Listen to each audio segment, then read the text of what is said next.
Hi air signs, Gemini, Libra and Aquarius, Ascendant, Sun, Moon, Venus, Rising, and those cross-watching, and welcome to your Tarot Love Messages. Today we're going to take a look at what is keeping your person blocked. So we're going to look at their blocked energies. What's keeping them stuck or stagnated? What's stopping them from moving forward with your connection, and just in general, what's keeping them stuck? So what is it that's blocking them? If there's any internal or external factors, and how we can maybe try and help alleviate some of these blocked energies.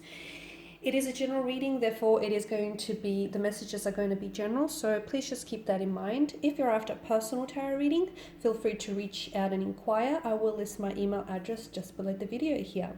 So let's go give the cards a shuffle and see, what is keeping your person stuck. So I just want you to take a moment and focus on your person and their energy. Focus on the areas that you would like to improve, with your connection with them. So for instance, if you feel like your person isn't very good at communicating, what's holding them back from opening up? Or if you feel like your person is very closed off, what's holding them back from coming forward here? So just focus on the areas that you would like to unblock.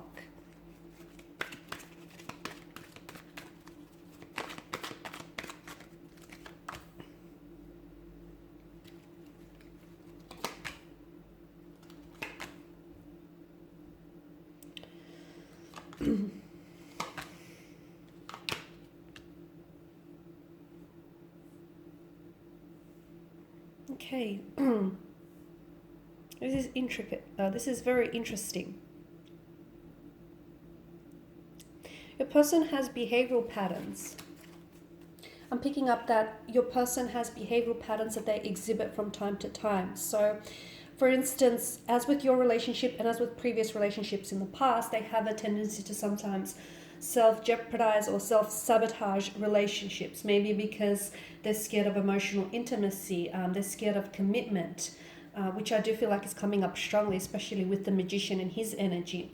So every time a relationship or a connection gets serious, or something looks like it's something stable, it's something long-term, they vanish or they pull away. This is behavioral patterns, and this is holding patterns that they continue to exhibit. So they have some paradigms which I feel like need breaking or need shifting.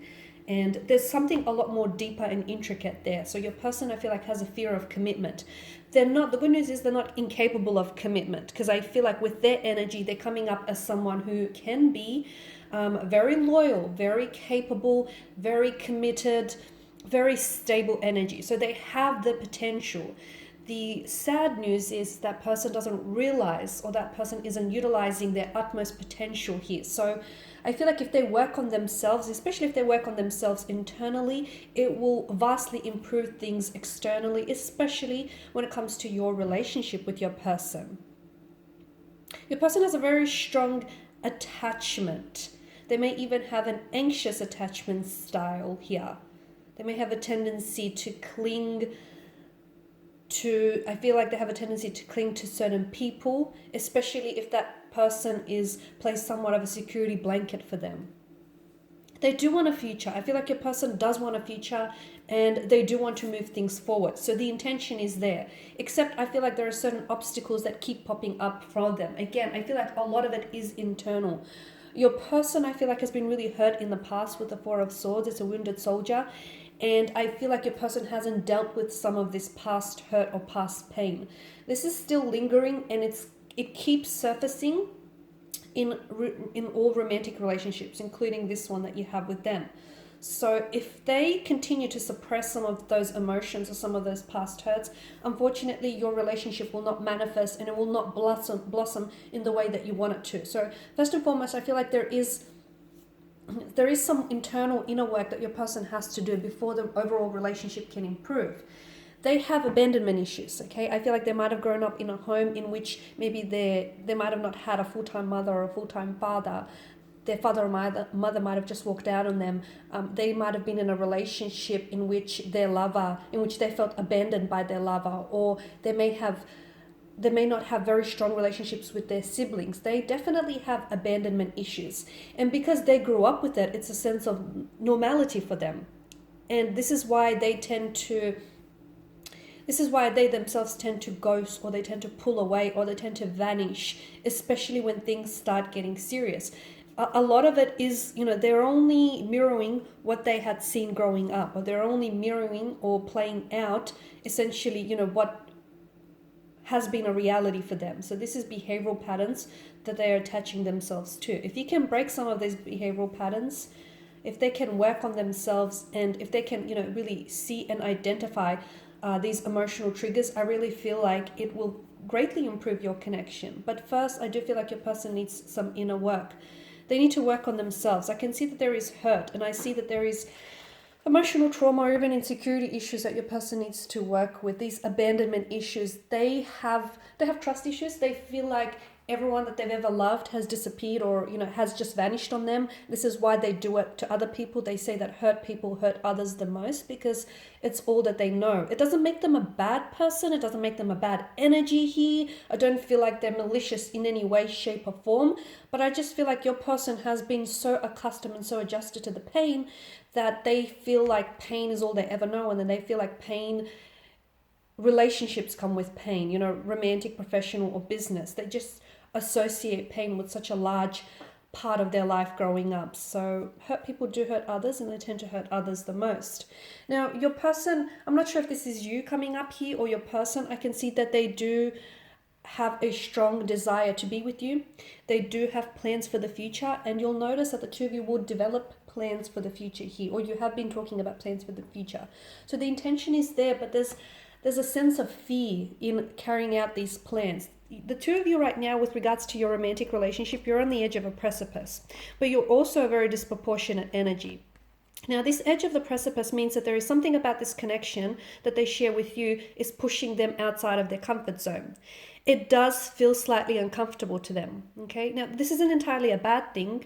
I want to clarify, so what I mean by that, and I want to clarify by saying that your person has foreign feelings. So they have not felt about anyone the way that they feel for you, okay? They have not, in their mind's eye, they have not developed plans with anyone in the future the way that they're developing with you here. So this is unfamiliar territory for them, okay? And it's scary. Stepping outside of your comfort zone is always very scary. Why?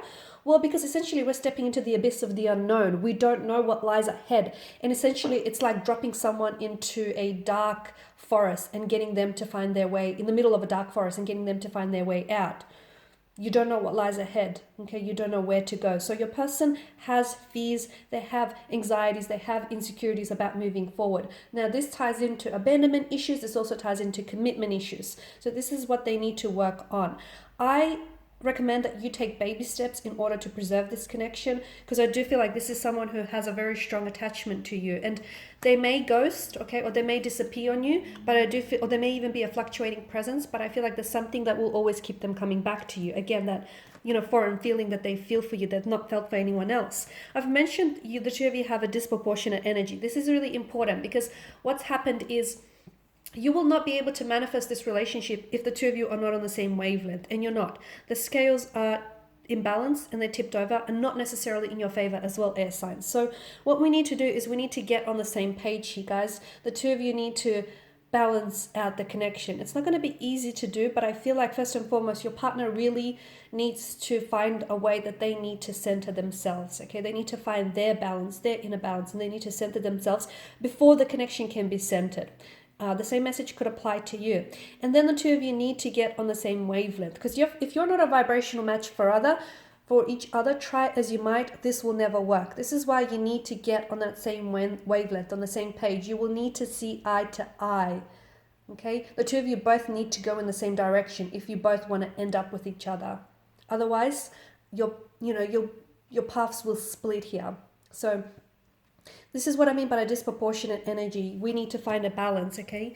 We need to find a balance, and we need to center ourselves before the two of you can, have the connection centered. Okay, guys, so this is your reading here. I hope that these messages have been helpful for at least some of you, if not all of you watching. I do feel like there's promising potential with this connection. But all human beings are flawed creatures. So look, there definitely needs to be some inner work. If you're after a personal tarot reading with myself, feel free to reach out, guys. Otherwise, I just want to thank you all for watching, for listening, for tuning in. I'll be sharing more tarot love messages with you in the week, so drop in then. Also, feel free to show your support by subscribing to this channel, liking, sharing, and I'll be catching up with you guys later. Bye for now.